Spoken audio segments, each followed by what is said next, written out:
As anticipated in our previous video, in this lecture, we will describe the typical data analyst responsibilities in a company. First of all, remember that data isn't a valuable asset in itself. It is the insights we can take from it that are the real treasure. And that's precisely what a data analyst is responsible for: gathering and making use of available information to improve an organization's performance. All right.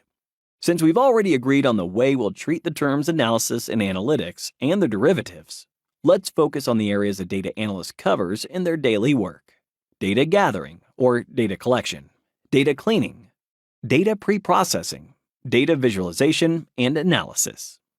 Very well. We start off with data gathering or data collection. Whether you've created the data you are working with through surveys, for example, or have been provided with a dataset, being an expert in collecting and working with raw data is crucial. If you compare the entirety of a data analyst's work to the process of cooking pizza, then gathering raw data corresponds to the raw ingredients. Without flour and good quality water, you won't be able to prepare a decent dough. Therefore, once you can confirm that the initial dataset is solid, you can move forward to step number 2, cleaning your data. The process of data cleaning or data cleansing consists in reorganizing your data and improving its quality. For instance, the names of people may have been written all together without separating the first from the last name, or the decimal points in given numeric values could be missing. In cases like these, data cleaning is the stage where you can use programming tools to correct for such errors. At this point, the dough should look like some kind of a ball already, right? But that wouldn't be satisfactory for a cook, let alone a data analyst. We need to punch it, rotate it, and reshape it until we can feel it's ready to be put in the oven. That's the data pre-processing part. Yes, it may require some serious amount of coding, but it is the analytical thinking and statistical methods that are going to be leading that part of the process.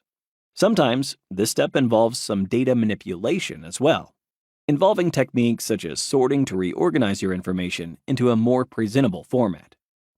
Now that your dough is ready, it seems that there are plenty of ways to cook a nice pizza. Don't you agree? To be considered a top-notch data analyst, though, you wouldn't stop here. A good visualization speaks more than 1,000 words, so you can proceed by visualizing your data and apply different types of analyses considering any possible angle. The process of communicating your work through a data visualization is similar to serving the pizza. At that moment, provided that they are hungry, they will eat the pizza and decide whether it is good or bad based on its taste. They'll contemplate the ingredients only if they sense that something's wrong, right?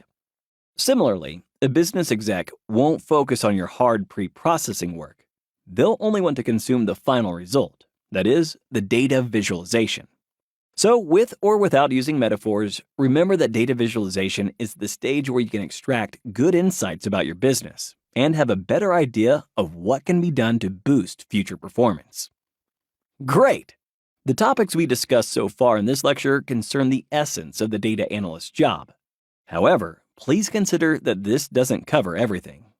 As a data analyst, you're not expected to separate yourself from the rest of the world and just code and calculate from dusk till dawn. On the contrary, data analytics is a social activity. New developments inside your company can have an important impact on your work.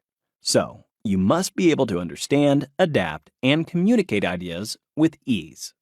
Moreover, there are some additional aspects to be considered. We've designed the syllabus in a way that after completing the course, you will be able to respond to all of the following. Know how to deal with a lot of information on your own under time pressure. Have a higher tolerance towards not obtaining the best outcome from the first attempt. Develop solid technical skills, because you need to be able to always come up with a viable alternative if a certain operation cannot be automated for some reason. Be ready to prepare information and visualizations as part of a report through which you can communicate your work to your colleagues and executives. But beyond the technical side, what is perhaps even more important is to be open-minded about the specifics of the industry the given dataset relates to. I say open-minded because, by definition, you're not supposed to be a pro in the relevant domain. That would be an expectation towards a business expert or analyst. In any case, we realize that in a competitive job market, It is curiosity and specialization in different industries that can give a data analyst an edge over other candidates. Such interests eventually lead to flexibility and longevity in the job. Also, this is not theoretical material that you can find in a textbook or a programming language documentation. That's why our training uses real-world examples extensively. I hope that you can now better imagine what a data analyst does, right?